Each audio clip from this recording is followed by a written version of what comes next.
Քննարկում ենք ազգային ժողովի նախագահի 3 տեղակալների ընտրության հարցը։ Ազգային ժողովի կանոնակարգ սահմանադրական օրենքի 137-րդ հոդվածի համաձայն ազգային ժողովի նախագահի տեղակալների պաշտոններում պատգամավորների կազմից թեկնածուների առաջադրման իրավունքը պատկանում է խմբակցություններին։ Ազգային ժողովի նախագահի 3 տեղակալներից մեկի թեկնածուն կարող է առաջադրվել միայն ընդդիմադիր խմբակցության կազմում ընդգրկված պատգամավորների թվից։ Ազգային ժողովի նախագահի տեղակալներն ընտրվում են գաղտնի քվեարկությամբ պատգամավորների ընդհանուր թվի ձայների մեծամասնությամբ։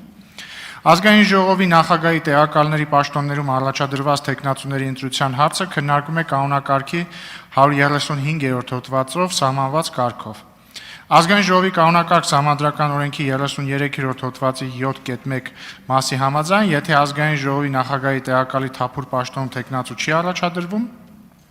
կամ առաջադրված նույն թեկնածուն 3 անգամ չի ընտրվում, ապա այդ տեղակալի ընտրության հարցի քննարկումը համարվում է ավարտված եւ քննարկում է ազգային ժողովի նախագահի հաջորդ տեղակալի ընտրության հարցը։ Եթե ընտրվել է ազգային ժողովի նախագահի առնվազն 1 տեղակալ եւ ազգային ժողովի նախագահի մյուս տեղակալների ընտրության հարցերի քննարկումն ավարտվել է, ապա ազգային ժողովի նախագահի 3 տեղակալների ընտրությունների հարցի քննարկումն ազգային ժողովի առաջին նստաշրջանում համարվում է ավարտված եւ քննարկում է օրակարգային հաջորդ հարցը։ Ազգային ժողովի նախագահի տեղակալի առաջին պաշտոնում թեկնածու առաջադրելու համար ձայնը տրվում է քաղաքացիական պայմանագիր խմբակցության ղեկավար Արուսյակ Մանավազյանին, համեցեք։ Քաղաքացիական պայմանագիր խմբակցությունը ազգային ժողովի նախագահի տեղակալի թեկնածու առաջադրում Հայկ Կոնջորյանին։ Շնորհակալություն։ Ազգային ժողովի նախագահի երկրորդ տեղակալի